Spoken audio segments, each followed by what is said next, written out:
Good morning, one and all. This is Dr. Kiran Deshwal, Assistant Professor English. In this video lecture, I will teach you the poem Birches, composed by Robert Frost.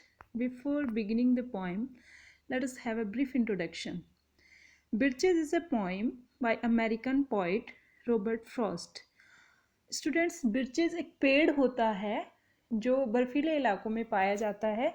ये एक American poet हैं और America में ये पेड़ पाया जाता है। It was included in Frost's third collection of poetry Mountain interval.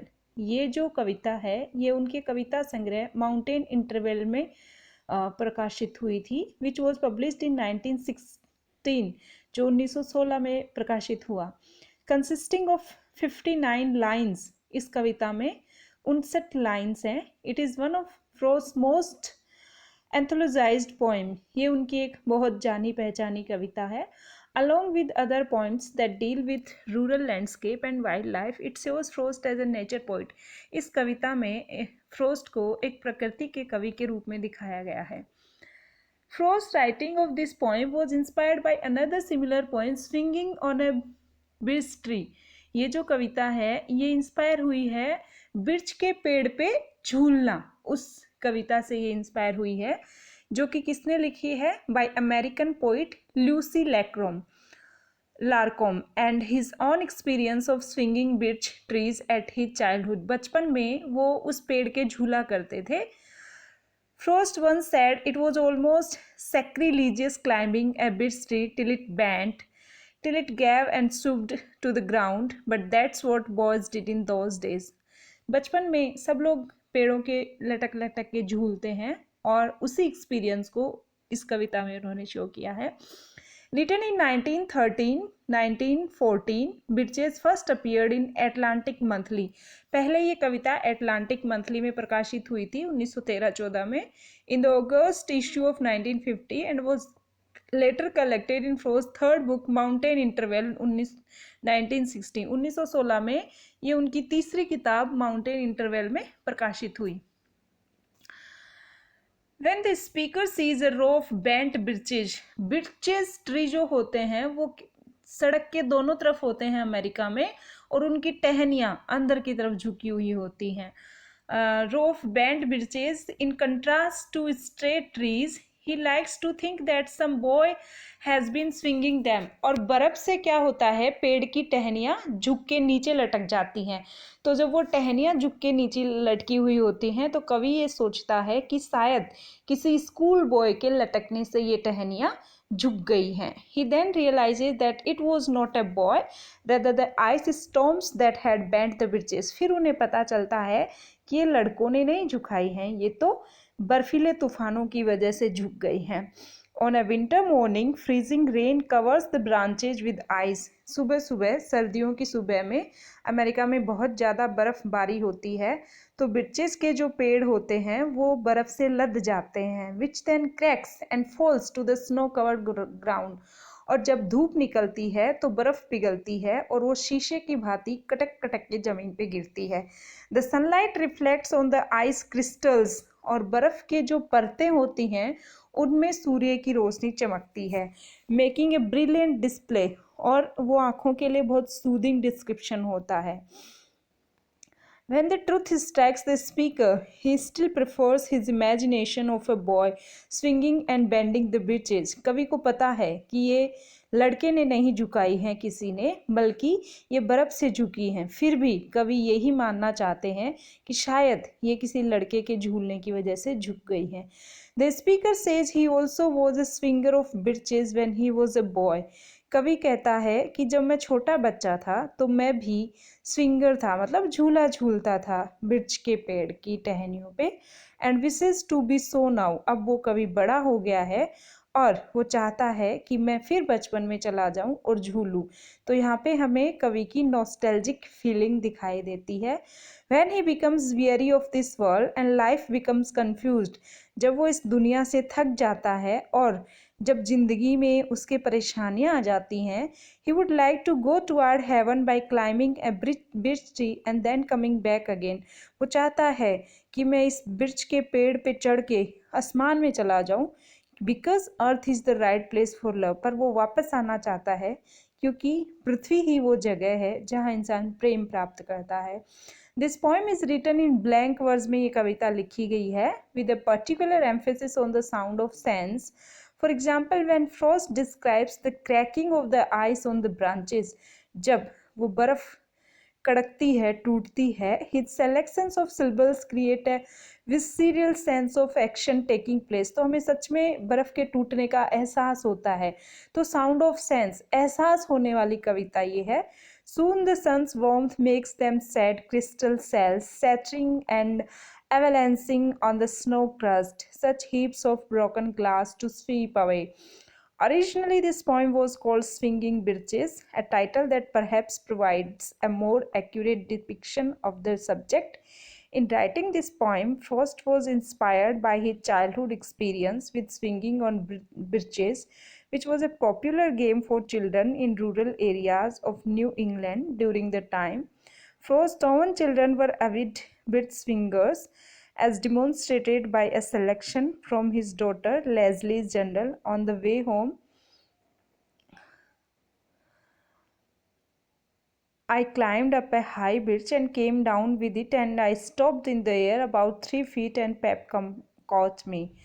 In the poem, the act of swinging on birches is presented as a way of escape the hard rationality or truth of the adult world. If only for a moment, as the boy climbs up the tree, he is climbing toward वृक्ष पेड़ के लटकना, कुछ क्षण के लिए जिंदगी की चिंताओं से खुद को मुक्त करना है। Heaven and a place where his imagination can be free. The narrator explains that climbing a bridge is an opportunity to get away from earth a while and then come back to it and begin over. A swinger is still grounded in the earth through the roots of the tree as he climbs, but he is able to reach beyond his normal life on the earth and reach for a higher plane of existence. In this poem, the poet Frost highlights the narrator's regret that he can no longer find this peace of mind from swinging on birches. Because he is an adult, he is unable to leave his responsibilities behind and climb toward heaven until he can start fresh on the earth. In fact, the narrator is not even able to enjoy the imagined view of a boy swinging in the birches. कवि खुद चाहता है कि वो ऐसा ही सोचे कि शायद किसी बच्चे के झूलने से ये टहनियाँ झुक गई हैं. In the fourth line of the poem, he is forced to acknowledge the truth of the birches. The bends are caused by winter storms. उसे पता है सर्दियों में जो बर्फीले तूफान आए हैं उनकी वजह से ये टहनियाँ झुकी हैं. But he still wants to assume that these are just because of a boy swinging on them. Significantly, the narrator's desire to escape from the rational world is inconclusive. He wants to escape as a boy climbing toward heaven, but he also wants to return to the earth, both going and coming back. The freedom of imagination is appealing and wondrous. यहाँ पे कवि की कल्पना शक्ति जो है वो remarkable है, but the narrator still cannot avoid returning to truth and his responsibilities on the ground. This poem is written in conversational language, colloquial language, बातचीत की भाषा में लिखी गई है. The poem constantly moves between imagination and fact. कवि के fact ये है कि वो बर्फीले तूफानों की वजह से झुकी हैं, पर वो इमेजिन कर रहा है कि शायद किसी बच्चे के झूलने से ये झुकी हैं. तो ये कविता जो है इमेजिनेशन और फैक्ट का एक मिश्रण है. From reverie to reflection. In the opening the speaker employs an explanation for how the birch trees were bent. Starting में वो बताता है कैसे वो पेड़ झुके हुए हैं. He is pleased to think that some boys were swinging them when he is suddenly reminded that it is actually the ice storm that bends the trees. Thus the poem makes some shift of thought in its description. An abrupt shift occurs when the speaker yearns to leave this earth because of its confusion.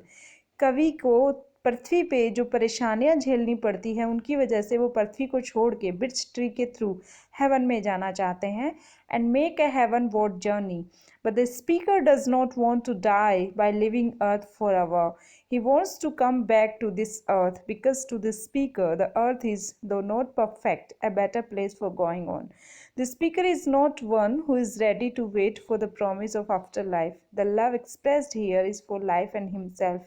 This shows Rose's agnostic side, where heaven is a fragile concept to him. The poem is written in blank words में ये कविता लिखी गई है. The language is conversational है. Use of first person का यहाँ पे यूज किया गया है एंड सेकंड पर्सन यू. तो जहाँ दो पर्सन का यूज होता है, first person and second person, it means it is written in conversational style. Conversation हो रहा है, बातचीत हो रही है दो लोगों में, मैं और आप में. So let us start our poem. Let me read the first stanza for a better feel of the poem. Students, you should open your book and so that you can understand it better. When I see birches bend to left and right across the lines of straighter, darker trees, I like to think some boy's been swinging them, but swinging doesn't bend them down to stay, as ice storms do. Often you must have seen them. तो पहले ही stanza में हम देखेंगे कि कवि जो है, suppose करो किसी रोड पे जा रहा होता है. रोड के दोनों तरफ बिर्च के पेड़ हैं और दोनों तरफ पेड़ रोड की तरफ झुके हुए हैं. तो कवि कहता है व्हेन आई सी, जब मैं देखता हूँ, बिर्चेस, बिर्च के पेड़, बैंड, झुके हुए, टू लेफ्ट एंड राइट, जब वो रोड पे गुजरते हैं तो दाहिनी तरफ और बाईं तरफ, दोनों तरफ वो पेड़ झुके हुए हैं. Across the lines, lines means road, across the roads, road पे जब वो गुजरते हैं, ऑफ स्ट्रेटर डार्कर ट्रीज, जहाँ पे स्ट्रेटर बाकी पेड़ सीधे हैं और डार्कर ट्रीज, डार्कर इसलिए क्या है, पेड़ ही पेड़ है तो वहाँ अंधेरा छाया हुआ है. आई लाइक टू थिंक, कवि साफ कह रहा है आई लाइक टू थिंक, मैं ये सोचना पसंद करूँगा. Some boy has been swinging them, कि वो क्यों झुके, शायद कोई लड़का उनसे झूला होगा, उन टहनियों पे झूला होगा. ये उसकी इमेजिनेशन है. But in the very next line the poet denies the imagination and describes the fact behind it. दूसरी ही लाइन में कवि इमेजिनेशन को हटा के इसके पीछे जो वास्तविकता है उसको हमारे सामने रखते हैं. वो कहते हैं but swinging doesn't band them, बच्चे के झूलने ने उन्हें नहीं झुकाया. डाउन टू स्टे, जैसे कि वो नीचे तक झुके हुए हैं. As ice storms do, ice यानी बर्फ, स्टॉर्म्स यानी तूफान, आइस स्टॉर्म्स बर्फीले तूफानों ने उन्हें झुकाया है. Often you must have seen them, अक्सर आप उन्हें देख सकते हैं. लोडेड विद आइस, बर्फ से लदे हुए. तो पेड़ की टहनियाँ जो हैं वो बहुत नाजुक होती हैं. जब उन पे बर्फ़ जम जाती है तो उन पे भार बढ़ जाता है. जैसे फल जब लग जाते हैं टहनियों में तो टहनियाँ झुक जाती हैं, सेम ऐसे ही जब वो बर्फ़ से लद जाती हैं तो वो टहनियाँ झुक जाती हैं, क्योंकि वो वजन की वजह से ज़मीन की तरफ झुक जाती हैं. ए Sunny winter morning after a rain, कितना खूबसूरत दृश्य कवि ने दिया है कि often you must have seen them, अक्सर आपने भी उन्हें देखा होगा. आप लोग नहीं देख सकते क्योंकि ये अमेरिका का एक सीन है. आप लोग चाहो तो इसके गूगल पे पिक्चर सर्च कर सकते हो, birches tree in winter season in America, and you will find a lot of pictures there. Often you must have seen them loaded with ice, अक्सर आपने उन्हें देखा होगा बर्फ़ से लदे हुए. A sunny winter morning, sunny धूपदार, विंटर सर्दियों की, मॉर्निंग सुबह, सर्दियों की धूपदार सुबह में आपने उन्हें देखा होगा. आफ्टर ए रेन, बर्फीले, स्नोफॉल के बाद, बारिश, बर्फ की बारिश के बाद. They click upon themselves as the breeze rises, जो जो हवा उठती है तो वो एक दूसरे से टकराते हैं. They click upon themselves as the breeze rises, breeze यानी हवा, and turn many colored as the still cracks, और वो मल्टी कलर्ड हो जाते हैं क्योंकि सूर्य की पराबैंगनी किरणें जब बर्फ़ को ट्रांसपेरेंट करती हैं, बर्फ़ में से होके निकलती हैं तो कई कलर उसमें दिखाई देते हैं. And crazes their animal, animal उनकी जो परत होती है वो टूटती है. As the still cracks, crack यानी टूटना, उनकी एनिमल यानी परत, वो बर्फीली परत जब टूटती है तो एक क्रैकिंग साउंड होता है, एक सेटरिंग साउंड होता है, वो शीशे की तरह टूट के गिरती है। Soon the sun's warmth makes them shed, जो ही sun's warmth, सूर्य की गर्मी, सूर्य की किरणें जो ही आती हैं उनसे क्या होता है, makes them shed crystal cells, इन क्रिस्टल सेल्स को वो सूर्य की किरणें नीचे गिरा देती हैं। शेड यानी गिराना, क्रिस्टल यानी पारदर्शी, जिसके आर पार देखा जा सके। बर्फ पानी की बनी होती है तो बर्फ आर पार देख सकते हैं आप, बर्फ पारदर्शी होती है। शैटरिंग, वो टूट के बिखर जाती हैं। एंड एवेलेंसिंग, एवेलेंसिंग होता है बर्फ का ढेर, ऑन द स्नो क्रस्ट, उस बर्फ के ढेर पे वो गिर जाती हैं। Students, we will stop here and we will read the poem in our next video. Thanks for watching.